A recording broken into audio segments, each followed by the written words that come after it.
Haleluya, makanditaguraishe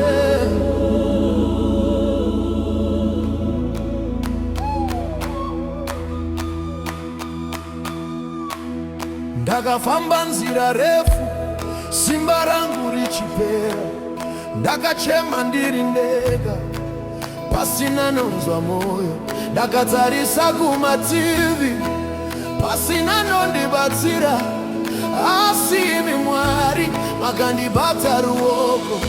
Pandakanga ndaneta makati usacha mwanangu, pandakanga ndawira makandisimuta zwakare, makanditakura, makanditakura, pandaisi sina simba,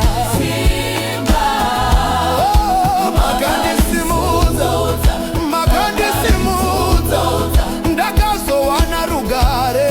Amen, amen, amen. Moyo wangu unokurumbidzai. Amen, amen, amen. Ishe makatendeka, Oh Baba, nasha dzenyu hadziperi.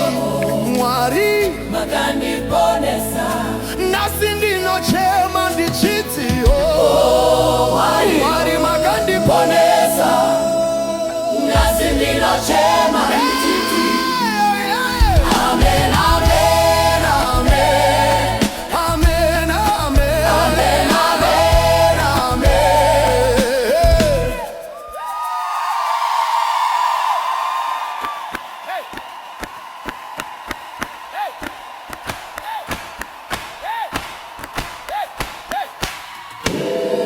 Sakanga ndarasika, mugwagwa usingaoneki, ndakanga ndapera tariro, ndichiti zvapera, asi ruoko rwenyu Ishe rwakatungamirira nzira, nasi ndava kupupura kuti muri mupenyu, handichati zvakare nekuti muri neni, zuva nezuva munondifambisa. Ndichaimba zita renyu, ndicharumbidza nyasha dzenyu, nekuti imi Mwari hamundisiye. makanditakura, makanditakura, Pandaisi sina simba,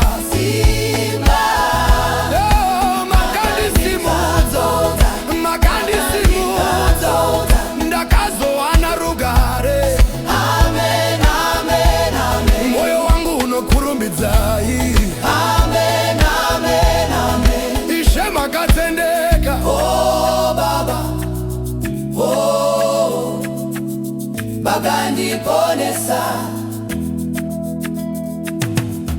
oh Mwari ponesa, nasi ndinochema ndichiti amen.